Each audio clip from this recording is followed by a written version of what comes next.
Hello my dear drama lovers, welcome back to எம் drama glimpse. இந்த week நம்ம பார்த்துக்கிட்டு இருக்க அந்த மேட்ஸ் ரிவெஞ்ச் டிராமாவோட பார்ட் 4 தான் இந்த வீடியோ நம்ம பார்க்க போறோம். இதுக்கு முந்தின உள்ள பார்ட்ஸ் பார்க்காதவங்களுக்கு கீழே டிஸ்கிரிப்ஷன்ல லிங்க் கொடுத்திருக்கேன், மறக்காம செக் பண்ணிக்கோங்க. இந்த டிராமாவோட எல்லா எபிசோடும் உங்களுக்கு கரெக்டா நோட்டிஃபை ஆகணும்னா மறக்காம என் சேனல் சப்ஸ்கிரைப் பண்ணிருங்க. சோ வாங்க गाइस, நம்ம இன்னைக்கு கதைக்குள்ள போகலாம். இப்போ நம்ம ஹீரோயின் நம்ம ஹீரோவை முழுசா நம்புறா அப்படின்னு தெரிஞ்சுக்கிடுத்து யூ இன்னும் கடுப்பாயிருவானா, அதுக்கடுத்து என்ன ஆகுது அப்படிங்கறத இப்ப கண்டினியூஸா பார்க்கலாம். இப்போ அதுக்கடுத்து அந்த அசிஸ்டன்ட் தான் நம்ம ஹீரோ கிட்ட பேசிக்கிட்டு இருப்பான். சரி, இன்னைக்கு தான் டாங்கு கேட்டால அவகிட்ட நீங்க உண்மையை சொல்லல அப்படிங்கிற மாதிரி அவன் கேட்பானா. அதுக்கு நம்ம ஹீரோ, இப்போதைக்கு நம்மளால எந்த உண்மையும் சொல்ல முடியாது, ஏன்னா நான் கால்குலேட் பண்ண வரைக்கும் யூ ஏதோ ஒரு பெரிய தப்பு பண்றான், அவனை நம்ம எவிடன்ஸோட பிடிச்சாதான் உண்டு. அதுக்கு முன்னாடி இதை பத்தி நான் டாங்கு கிட்ட சொன்னேன்னா அவளுக்கு தான் பிரச்சனையா வந்து நிற்கும், அதனாலதான் இப்போதைக்கு நான் எதுவுமே சொல்லல அப்படிங்கிற மாதிரி அவன் சொல்லுவானா. அதுக்கு அந்த அசிஸ்டன்ட் அப்படியே, சார் எதனால நம்ம சீக்கிரம் செய்யணும், ஏன்னா ஈவோட நடவடிக்கை எதுவுமே சுத்தமா சரியில்லை, இப்படியே போச்சுன்னா அவன் நம்மளை கொல்றது கூட தயங்க மாட்டான் அப்படிங்கிற மாதிரி இவன் சொல்லிக்கிட்டே திரும்பி இப்ப நம்ம ஹீரோயினை பத்தி தான் அந்த அசிஸ்டன்ட் சொல்லுவான். அதெல்லாம் இருக்கட்டும் சார், நீங்க திரும்பி அந்த டாங்க நம்புறீங்களா, ஏன்னா அவ ஸ்டார்டிங்ல இருந்தே உங்களை பழி வாங்கணும் அப்படிங்கிற மாதிரி தான் நினைச்சுக்கிட்டு இருக்கா, இப்ப திடீர்னு வந்து உங்களை நம்புறேன்னு சொல்றா, எதுக்கும் கொஞ்சம் பார்த்து இருந்துக்கோங்க அப்படிங்கிற மாதிரி அந்த அசிஸ்டன்ட் வார்ன் பண்ணுவானா. நம்ம ஹீரோ ஆனாலும் சேச்சே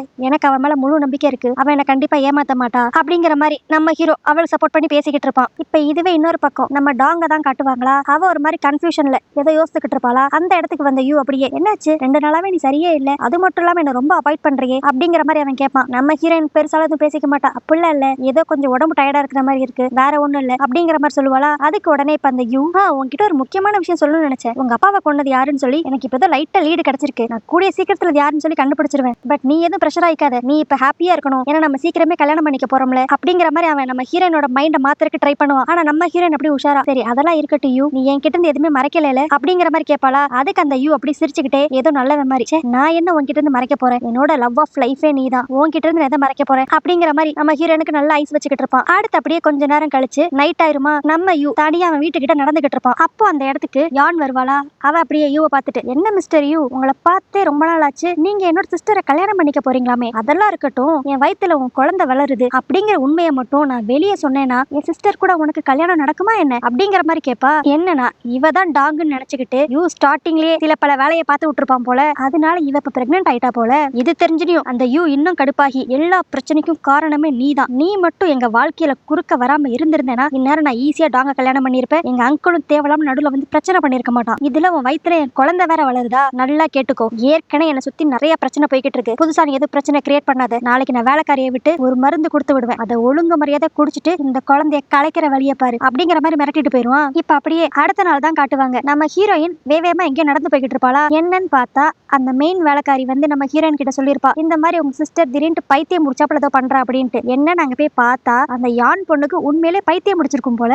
அவ இப்ப நம்ம ஹீரோயினை பார்த்தனியும், நீ அவனை கல்யாணம் பண்ணிக்க கூடாது, அவனை நான் தான் கல்யாணம் பண்ணிக்குவேன், யூவோட ஒய்ஃபா நான் தான் இருப்பேன் அப்படிங்கிற மாதிரி சொல்லிக்கிட்டு நம்ம ஹீரோயின் அடிக்கலாம் போவா. இவ இப்படி இருக்கிறத பார்த்தனியும் நம்ம டாங்கு, அச்சோ என்னாச்சு இவளுக்கு திடீர்னு, சரி நான் எப்படியான்ட்டு டாக்டர் இங்க வர வைக்கிறேன் அப்படிங்கிற மாதிரி சொல்லிட்டு அந்த ரூம் விட்டு வெளியே போவாளா. இதுவே இன்னொரு பக்கம் இந்த யானுக்கு இந்த மாதிரி பைத்தியம் பிடிச்சிருச்சு அப்படிங்கிற விஷயம் அந்த யூக்கு அதுக்கும் போகுமா. அவ லைட்டா சந்தேகப்படுவான், நேத்து வரைக்கும் என்ன மிரட்டிக்கிட்டு இருந்தா இப்ப இப்படி திடீர்னு பைத்தியம் பிடிச்சிச்சு, சரி அதெல்லாம் இருக்கட்டும், நான் கொடுத்த மருந்தை அவ குடிச்சிட்டாளா அப்படிங்கிற மாதிரி கேட்பான். அப்பதான் யூவோட அசிஸ்டன்ட் சொல்லுவான், அதை அவ குடிக்கிறத நம்ம அனுப்பிச்ச மெய்டு கண் கூட பாத்திருக்கா, சோ கன்ஃபார்ம் அவ வயித்துல இருந்த குழந்தை கண்டிப்பா அழிஞ்சு போயிரும், அதோட சைடு எஃபெக்டா தான் இவளுக்கு இப்படி பைத்தியம் பிடிச்சிருக்கணும் அப்படிங்கிற மாதிரி இவங்க ரெண்டு இங்க பேசிக்கிட்டு இருப்பாங்க. இப்ப அப்படியே அடுத்த சீன்லயே நம்ம டாங்கு போய் டியானை தான் மீட் பண்ணுவாளா. அவன் கிட்ட போய், உங்களுக்கு தெரிஞ்ச டாக்டர் யாரான்னு இருந்தா என் தங்கச்சியை கொஞ்சம் செக் பண்ண சொல்லி ஹெல்ப் பண்ண முடியுமா அப்படிங்கிற மாதிரி கேட்பா. அதுக்கு நம்ம ஹீரோ அப்படியே, நீ உன்னோட கான்சியஸ்னஸோட தான் பேசுறியா, அவ உனக்கு எவ்வளவு பண்ணிருக்கா, அப்படி இருந்தும் அவ நல்லா இருக்கும்னு நீ நினைக்கிறியா, அவ உன்னோட எனிமி அப்படிங்கிற மாதிரி சொல்லுவான். ஆனா அதுக்கு நம்ம ஹீரோயின், இல்ல நீங்க தப்பா புரிஞ்சுக்கிட்டீங்க, அவ என்னைக்குமே என்னோட எதிரி கிடையவே கிடையாது, அவ என்னோட ஃபேமிலி, சோ அவளுக்கு ஏதாவது ஒண்ணுனா நான் தான் பார்த்தாகணும், சோ ப்ளீஸ் உங்களுக்கு தெரிஞ்ச ஏதாவது டாக்டரை இங்க வர சொல்ல முடியுமா அப்படிங்கிற மாதிரி அவ கேட்டுக்கிட்டு இருப்பா. நம்ம ஹீரோ உடனே, சரி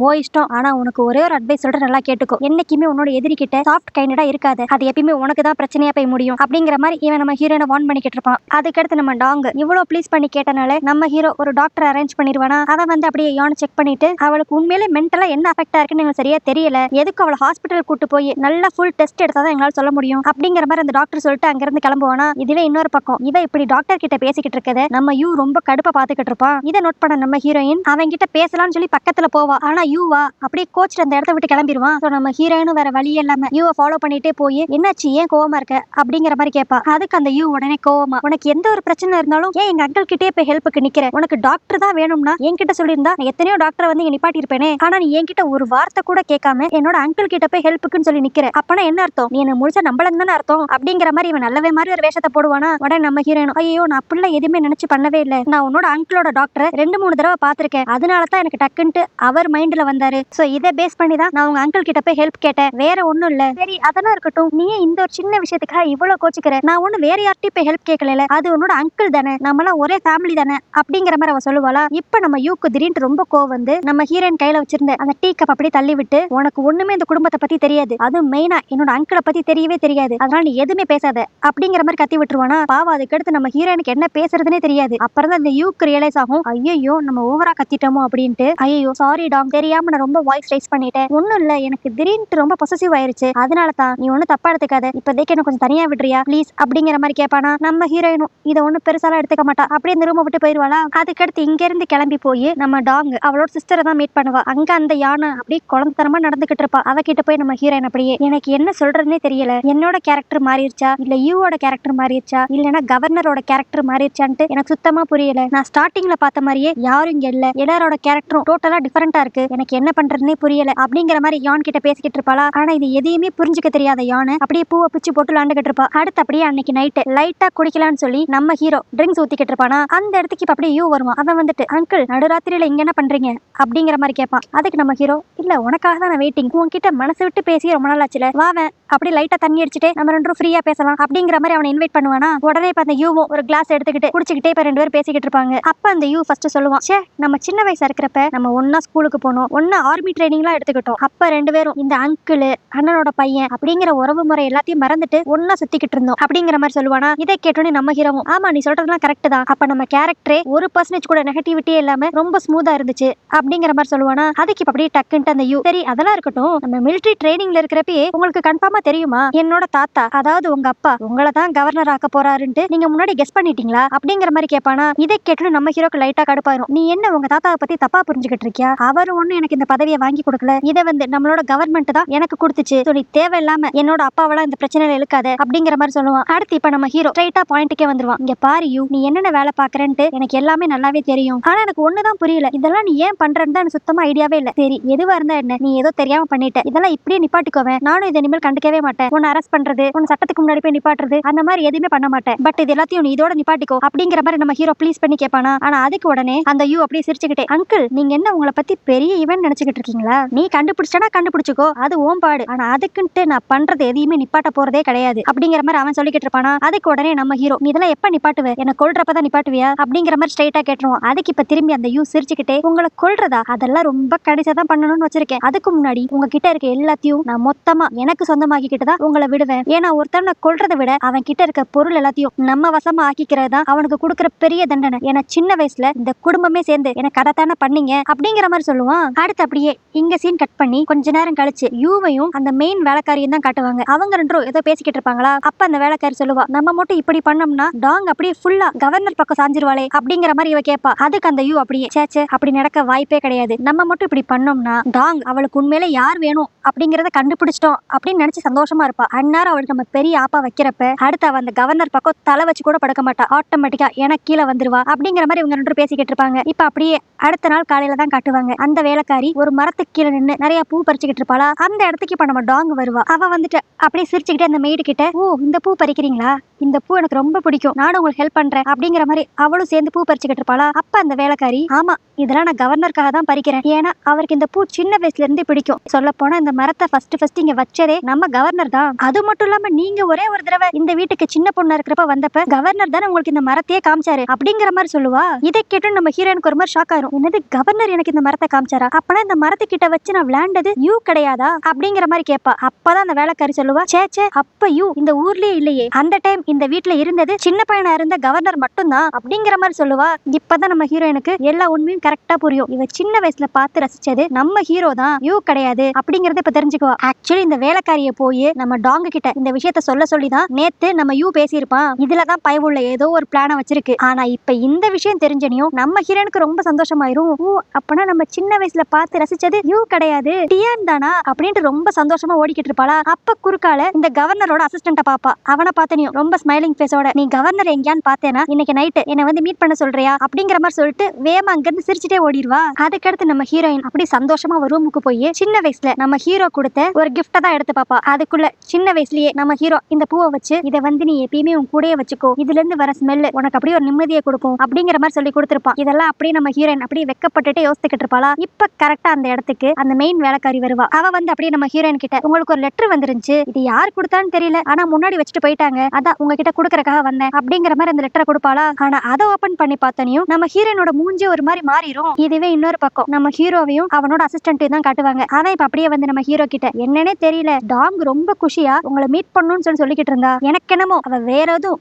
ஈவலா பிளான் பண்றான்னு நினைக்கிறேன், எதுக்கும் கொஞ்சம் உஷாரா இருங்க அப்படிங்கிற மாதிரி இந்த அசிஸ்டன்ட் சொல்லிக்கிட்டு இருப்பானா. ஆனால் இப்ப நம்ம ஹீரோ அதெல்லாம் பெருசா எடுத்துக்காம அவ இப்படி சிரிச்சுட்டு இன்வைட் பண்ணிருக்கானா ஏதோ ஒரு நல்ல விஷயமா தான் இருக்கும் அப்படின்ட்டு இவன் இங்க ஸ்மைலிங் ஃபேஸோட இருப்பான். திரும்பி நம்ம டாங்க தான் காட்டுவாங்க. அவ அந்த லெட்டரை ஒரு மாதிரி சோகமா உட்காந்து படிச்சுக்கிட்டு இருப்பா. ஆக்சுவலி அந்த லெட்டர்ல என்ன எழுதியிருக்கும்னா, நான் சொல்ற டேட் அன்னைக்கு போய் கரெக்டா டாங்கோட ஃபேமிலில இருந்து எல்லாத்தையும் கொன்றுங்க, ஆனா டாங்க மட்டும் எதுவும் பண்ணிராதீங்க அப்படிங்கிற மாதிரி அந்த லெட்டர்ல எழுதியிருக்கும். அது மட்டும் இல்லாம அந்த லெட்டருக்கு கீழே கடைசியா நம்ம ஹீரோவோட அந்த சீல் வேற இருக்கும். இத படிச்சனால தான் நம்ம ஹீரோயின் ஒரு மாதிரி அப்படி சோகமா உடஞ்சு போய் உட்காந்துருப்பா. இப்ப அப்படியே நைட் ஆயிருமா, நம்ம ஹீரோயின் அந்த மரத்து கீழே வெயிட் பண்ணிக்கிட்டு இருப்பா. இப்ப அந்த இடத்துக்கு நம்ம ஹீரோ வருவானா. அவன் வந்தனையும் அப்படியே டாங் 15 வருஷத்துக்கு முன்னாடி நீ தான் அந்த மரத்து கீழே நின்னு என்கிட்ட பேசிக்கிட்டு இருந்தவன் அப்படின்ட்டு எனக்கு இப்பதான் தெரிஞ்சிச்சு, ஆனா நான் இப்ப ஃபீல் பண்றேன் அந்த உண்மை எனக்கு தெரியாமே இருந்திருக்கலாமோ அப்படிங்கிற மாதிரி சொல்லுவா. இதை கேட்டோன்னே நம்ம ஹீரோக்கு இவளுக்கு உண்மையெல்லாம் தெரிஞ்சிச்சுன்னு சொல்லி சந்தோஷப்படுறதா இல்லனா இவ ஏன் இப்படி பேசுறான்னு சொல்லி சங்கடப்படுறதான்னு சொல்லி ஒண்ணுமே புரியாது. நம்ம ஹீரோ அப்படி ஒண்ணுமே புரியாத மாதிரி நின்னுக்கிட்டு இருப்பானா. அப்ப அந்த டாங் அப்படியே சின்ன வயசுல நீ எவ்வளவு நல்லவனா இருந்த, ஆனா இப்ப பெரியவனானயும் ஏன் இப்படி மோசமா நடந்துக்கிற, எதுக்காக என்னோட ஃபேமிலியை கொன்ன அப்படிங்கிற மாதிரி கேட்பா. நம்ம ஹீரோக்கு இது என்னடா முதர்ந்து இவ ஆரம்பிக்கிறா, இப்பதான் என்ன நம்புறேன்னு சொல்லி சொன்னா கொஞ்ச நாளைக்கு முன்னாடி, அதுக்குள்ள இவளுக்கு என்னாச்சு அப்படிங்கிற மாதிரி தான் அவன் ரொம்ப குழப்பத்துல இருப்பான். அப்பதான் நம்ம ஹீரோயின் அந்த லெட்டர் எடுத்து நம்ம ஹீரோ கிட்ட கொடுத்து, இதுல இருக்கிறது உன்னோட சீல், இது உன்னோட ஹேண்ட் ரைட்டிங் தான், அது எனக்கு நல்லாவே தெரியும், சோ நீ என்ன ஏமாத்த ட்ரை பண்ணாத, நீ தான் என்னோட ஃபேமிலியை அடியோட அழிக்க சொல்லியிருக்க, அதுல உனக்கு அப்படி என்னதான்டா கிடைக்க போகுது, நீ இப்படி ஒரு காரியத்தை பண்ண அப்படிங்கிற மாதிரி அந்த லெட்டரை தூக்கி போடுவாளா. இப்ப இந்த லெட்டரை படிச்சனையும் நம்ம ஹீரோக்கு ஒரு மாதிரி ஷாக்கிங்கா இருக்கும். ஆனா இப்ப அப்படியே உடனே நம்ம ஹீரோயின் கிட்ட இந்த ஒரு லெட்டரை வச்சு நீ சந்தேகப்படுறியா, இந்த மாதிரி லெட்டரை யாராலும் வேணா கிரியேட் பண்ண முடியும், கொஞ்ச நாளைக்கு முன்னாடி நான் நம்புறேன்னு சொல்லி சொன்னேன், அதெல்லாம் அப்ப சும்மாவா அப்படிங்கிற மாதிரி கேட்பானா. அதுக்கு நம்ம ஹீரோயின் இப்ப அப்படியே ஆமா அதெல்லாம் சும்மா நான் போலியா நடிச்சேன், உன்னை நம்ப வச்சு கரெக்டான சமயமா பார்த்து உன்னை கொல்லணுங்கிறத என்னோட பிளானே அப்படிங்கிற மாதிரி சொல்லிட்டு இப்ப ஒரு கத்திய தூக்குவா. இதை பார்த்தனுமே நம்ம ஹீரோ அப்படியே நொறுங்கி போயிருவான். இப்ப அப்படியே நம்ம ஹீரோயின் நீ எனக்கு நிறைய விஷயம் சொல்லி கொடுத்துருக்க, அதுல மெயின் விஷயம் உன்னோட எதிரி கிட்ட என்னைக்குமே சாஃப்ட் கைண்டடா நடந்துக்காத அப்படிங்கிற மாதிரி சொன்னல, அது கரெக்ட் தான், இனிமேல் நான் உன்கிட்ட சாஃப்ட் ஹார்ட்டடா நடந்துக்க போறதே கிடையாது அப்படிங்கிற மாதிரி சொல்லுவாளா. அதுக்கு உடனே நம்ம ஹீரோ இங்க பாரு நான் கடைசியா சொல்றேன், உன்னோட ஃபேமிலியை நான் எதுவுமே பண்ணவே இல்ல, என்ன நீ நம்புறியா நம்பலையா அப்படிங்கிற மாதிரி ஃபைனலா கேட்பான். ஆனா அதுக்கு அப்படியே நம்ம ஹீரோயின் கண்ணுல தண்ணியோட அப்படியே மனவலியோட உன்னை நான் நம்பவே இல்ல அப்படிங்கிற மாதிரி தலையாட்டுவாளா. இப்ப உடனே நம்ம ஹீரோ சரி அதான் இவ்வளவு தூரம் வந்துட்டியே இன்னும் எதுக்கு வெயிட் பண்ணிக்கிட்டு இருக்க, அந்த கத்தியை வச்சு என்ன குத்து அப்படிங்கிற மாதிரி அவனே ஃபோர்ஸபிளா நம்ம ஹீரோயின் கையை பிடிச்சு குத்த வச்சிருவான். பாவம் நம்ம ஹீரோக்கு கத்தி நல்லா நெஞ்சுக்குள்ள ஃபுல்லா இறங்கிரும். இதை பார்த்து நம்ம ஹீரோயின் அழுவா. ஆனா நம்ம ஹீரோ அப்படியே வாயில ரத்தத்தோட சிரிச்சுக்கிட்டே அப்பனா இப்போ உன்னோட ரிவெஞ்ச் முழுமையாயிருச்சுன்னு சொல்லி நீ நினைக்கிறதானே அப்படிங்கிற மாதிரி ஸ்மைலிங் ஃபேஸோட கேட்பானா. நம்ம ஹீரோனுக்கு இதெல்லாம் பார்க்க ரொம்ப கஷ்டமா போயிரும். ஏன்னா அவ நம்ம ஹீரோவை ஃபுல்லா நம்பியிருப்பா. இப்ப அப்படியே நிறைய ரத்தம் வர ஆரம்பிச்சிருமா. உடனே நம்ம ஹீரோ அப்படியே லைட்டா பேலன்ஸ் மிஸ் ஆகி கீழே விழுந்துருவான். இதை பார்த்துட்டு நம்ம டாங்குக்கு லைட்டா மனசு மாறுமா. ஐயோ யாரான் இருக்கீங்களா இங்க ஹெல்ப்புக்கு வாங்க அப்படிங்கிற மாதிரி கூப்பிடுவா. நல்ல வேலையா கரெக்டா அந்த இடத்துக்கு அந்த அசிஸ்டன்ட் வந்துருவான். அவன் வந்து நம்ம ஹீரோயின் அப்படி பிடிச்சு தள்ளி விட்டு எனக்கு தெரியும் நீ இந்த மாதிரி தான் ஒரு வேலை பாப்பேன்ட்டு, இவர் தான் நம்பவே இல்லை, தயவு செஞ்சு எங்க பக்கத்துல மட்டும் வந்துராது தள்ளி போ அப்படின்னு சொல்லிட்டு அவனோட கன் எடுத்து நம்ம டாங்க பார்த்து பாயிண்ட் பண்ணுவானா. ஆனா இப்பயும் நம்ம ஹீரோ அந்த கண்ணை தள்ளி விட்டுட்டு அவளை எதுவும் பண்ணிராது நம்ம இங்க இருந்து கிளம்புவோம் அப்படிங்கிற மாதிரி அசிஸ்டன்ட் கிட்ட சொல்லுவான். அதுக்கு அடுத்து அந்த அசிஸ்டன்ட் நம்ம ஹீரோ அந்த இடத்துல இருந்து தூக்கிட்டு போவானா. அப்ப அப்படியே போறப்ப நீ பண்றதெல்லாம் கரெக்ட் நினைச்சு நீ பண்ணிக்கிட்டு இருக்கல, ஒரு நாள் இது எல்லாத்துக்கும் சேர்த்து வச்சு நீ வருத்தப்படுவ அப்படிங்கிற மாதிரி நம்ம ஹீரோயின் கிட்ட சொல்லிட்டு அந்த அசிஸ்டன்ட் நம்ம ஹீரோவை கூட்டு போயிருவானா.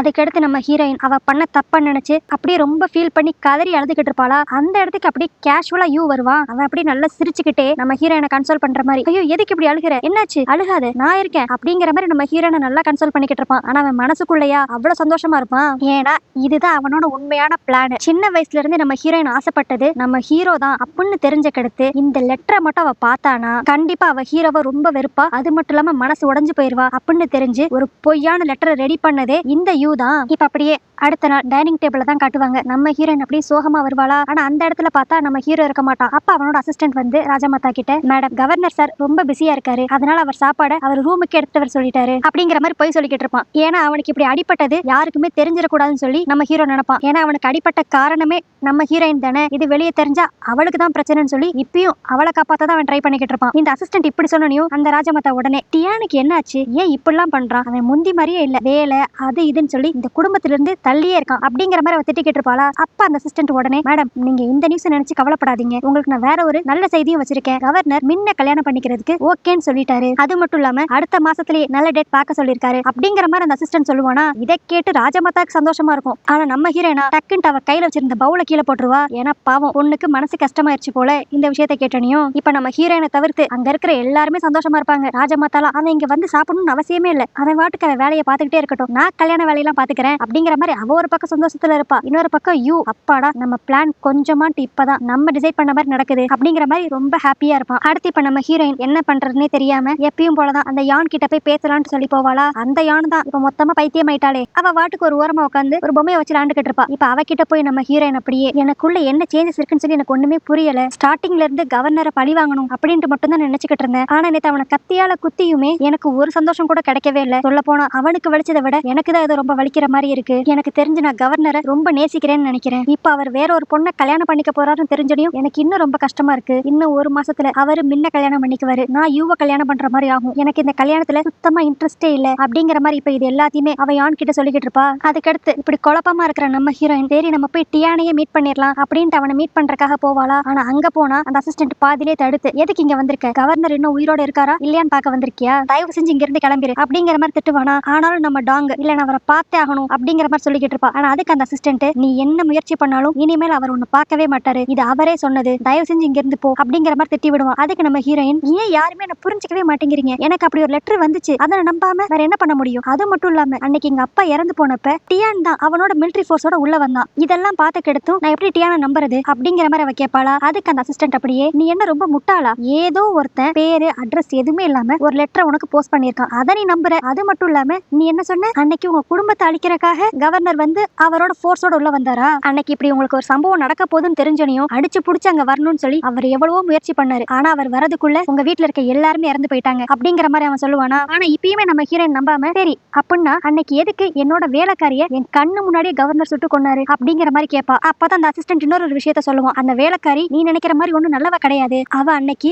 அவளோட கன் எடுத்து ஒன்ன பாயிண்ட் பண்ணி சுட வந்தா, இதை பார்த்த கடுத்துதான் கவர்னர் அவளை ஷூட் பண்ணாரு அப்படிங்கிற மாதிரி எல்லாத்தையும் டீடைலா சொல்லுவான். அது மட்டும் இல்லாம நீ உன் கையால ஒரு 4 பேர் சுட்டுட்டேன்னு சொல்லி ரொம்ப ஃபீல் பண்ணியே, அது வேற யாருமே இல்ல, உங்க வீட்டுல இருந்து பிடிச்சிட்டு வந்த கொலகாரங்க தான், அவங்கள நாங்க எவ்வளவோ அடிச்சு பார்த்தோம், அவங்க ஒரு உண்மையை கூட வாய திறந்து சொல்லவே இல்லை, இனிமேல் அவங்க யூஸ் இல்ல அப்படின்ட்டு அவங்கள உன் கையால சுட்டாதான் நீ ரிவெஞ்ச் வாங்கின மாதிரி இருக்கும்னு சொல்லி அவர் உன்னை அப்படி ஷூட் பண்ண வச்சாரு. ஆனா இது எதுவுமே அவர் உன்கிட்ட சொல்லாததுக்கு காரணம் எங்க இதனால உனக்கு பிரச்சனை வந்துருமோன்னு சொல்லி அவர் பயந்தாரு. ஆனா நீ என்னன்னா இது எதுவுமே புரிஞ்சுக்காம கத்தி எடுத்து வந்துட்டு அவரே கொல்ல பாத்துட்டேல அப்படிங்கிற மாதிரி நம்ம ஹீரோயினை பார்த்து நல்லா நாக்கு புடுங்குற மாதிரி 4 கேள்வி கேட்பான். இப்ப இதெல்லாம் தெரிஞ்சனையும் நம்ம ஹீரோயின் அப்படியே ரொம்ப அழுதுகிட்டே ஐயோ நான் ஒரே ஒரு தடவை கவர்னரை மட்டும் பார்க்கணும் ப்ளீஸ் என்ன அலோவ் பண்ணு அப்படிங்கிற மாதிரி அந்த அசிஸ்டன்ட் கிட்ட கேட்பாளா. ஆனா அதுக்கு அந்த அசிஸ்டன்ட் இங்க பாரு நான் ஒன்னும் உன்னை போக விடாம தடுக்கல, கவர்னர் தான் நீ இப்போ யூவா கல்யாணம் பண்ணிக்க போற, அவரும் முன்ன கல்யாணம் பண்ணிக்க போறாரு, அதனால இனிமேல் நீங்க 2 பேரும் மீட் பண்ணிக்காம இருக்கிறது நல்லது அப்படின்னு சொல்லி உன்னை அவர் பக்கமே விடக்கூடாதுன்னு சொல்லிட்டாரு. இனிமேல் என்னால ஒண்ணும் பண்ண முடியாது, ஏன்னா இந்த அழகான லவ் தொலைச்சது நீதான் அப்படிங்கிற மாதிரி அவன் நம்ம ஹீரோயின் கிட்ட பேசிட்டு அங்க இருந்து கிளம்பிடுவானா. அதுக்கடுத்து நம்ம ஹீரோனோட நிலைமை தான் ரொம்ப மோசமா இருக்கும். அவ பண்ண தப்ப நினைச்சு அப்படி கதறிட்டு அதே இடத்துல உட்காந்து அழுதுகிட்டு இருப்பா. அடுத்து அப்படியே அடுத்த நாள் காலையில தான் காட்டுவாங்க. நம்ம ஹீரோயின் யூவை தேடி அவனோட ஆபீஸ் ரூமுக்கு வருவாளா. ஆனா அங்க பார்த்தா யூ இருக்க மாட்டான். சரின்னு சொல்லி சும்மா அவன் டெஸ்க்கு பக்கத்துல சுத்திக்கிட்டு இருப்பா. அப்ப அங்க ஒரு லெட்டர் இருக்கும், அதை எடுத்து பாப்பாளா. அதை எடுத்து பார்த்தோன்னே அன்னைக்கு இவங்க 2 பேரும் மோதிக்கிட்டப்ப ஒரே ஒரு டாக்குமெண்ட் மட்டும் அவன் மிஸ் பண்ணிட்டு போயிருப்பான். அது நம்ம ஹீரோயின் எடுத்து வச்சிருப்பாள். அது இப்ப இவளுக்கு ஞாபகம் வரும். கரெக்டா இதை யோசித்து பார்த்துக்கிட்டு இருக்க சமயத்திலேயே யூ அந்த ரூமுக்கு வந்துருவானா. உடனே நம்ம ஹீரோயின் அப்படியே கேஷுவலா ஒன்னும் இல்ல உன்னோட பாட்டி நம்ம கல்யாணத்துக்காக ட்ரெஸ் செலக்ட் பண்ணணும்னு சொல்லி சொன்னாங்க, அதை பத்தி டிஸ்கஸ் பண்றதுக்காக நம்ம 2 பேத்தையும் கூப்பிட்டு விட்டுருக்காங்க அப்படிங்கிற மாதிரி சொல்லுவாளா. சோ இப்ப அப்படியே அடுத்த சீன்லயே ராஜமாதாவும் நம்ம ஹீரோயின் யூ இவங்க 3 பேர் உட்காந்து பேசிக்கிட்டு இருப்பாங்க. அப்ப அந்த ராஜமாதா அப்படியே இந்த டேட்ல கல்யாணம் வச்சுக்கலாம், கல்யாண ட்ரெஸ் இந்த மாதிரி இருக்கணும் அப்படிங்கிற மாதிரி எல்லாம் பேசிக்கிட்டு இருப்பாளா. அப்ப அந்த இடத்துக்கு மின்னும் நம்ம டியானும் அப்படி ஒன்னா கை கோர்த்துட்டு வருவாங்க. இதை பாக்குறப்ப நம்ம ஹீரோனுக்கு ரொம்ப கஷ்டமா இருக்கும். இப்ப அப்படியே அந்த மின் பொண்ணு சிரிச்சுக்கிட்டே நம்ம ராஜமாதா கிட்ட வந்துட்டு அவங்களுக்கு மட்டும் கல்யாணம் இல்ல எங்களுக்கும் கல்யாணம் தான், சோ நானும் டியானும் கப்புள்ஸா போய் எங்களோட ட்ரெஸ் செலக்ட் பண்ண போறோம் அப்படிங்கிற மாதிரி பேசிக்கிட்டு இருப்பாளா. இதெல்லாம் கேட்கறப்ப நம்ம ராஜமாதாவுக்கு ரொம்ப சந்தோஷமா இருக்கும். அப்பாடா ஃபைனலா இந்த வீட்டுல ஒரு நிம்மதி வந்துருச்சு அப்படின்ட்டு. அப்ப அந்த ராஜமாதா இவளோட வருங்கால மருமகளுக்கு ஒரு பிரேஸ்லெட் மாதிரி ஒண்ணு வாங்கி வச்சிருப்பா. அதை நம்ம மின் கிட்ட கொடுப்பாளா. இதை உடனே நம்ம டியான் வாங்கிக்கிட்டு அதை நானே உன் கையில போட்டு விடுறேன் அப்படிங்கிற மாதிரி போட்டு விடுவான். அவ்வளவுதான் இந்த சீன் நம்ம ஹீரோயின் அப்படியே சுத்தமா நொறுங்கிடுவா. அவளால வாய் விட்டு அழுகவும் முடியாது, எதுவுமே எக்ஸ்பிரஸ் பண்ண முடியாத நிலைமையில தான் இருப்பா. ஆனா இவ இப்படி கஷ்டப்படுறத பாத்துக்கிட்டு யூ அப்படி சிரிச்சுக்கிட்டு இருப்பான். ஆனா நம்ம ஹீரோ ஏன் இப்படிப்பட்ட ஒரு முடிவு எடுத்தான் அப்படிங்கறதான் பாவம் நம்மளுக்கும் தெரியல, ஹீரோயினுக்கும் தெரியல. அதை பத்தி நம்ம டீடைலா தெரிஞ்சுக்கணும்னா நாளைக்கு நான் போட போற வீடியோ பார்த்து தெரிஞ்சுக்கோங்க. ஓகே கைஸ், இதோட இந்த எபிசோட நான் முடிச்சுக்கிறேன். மித்தது எல்லாத்தையுமே நாளைக்கு வீடியோ உங்களுக்கு சொல்றேன். அது வரைக்கும் பை.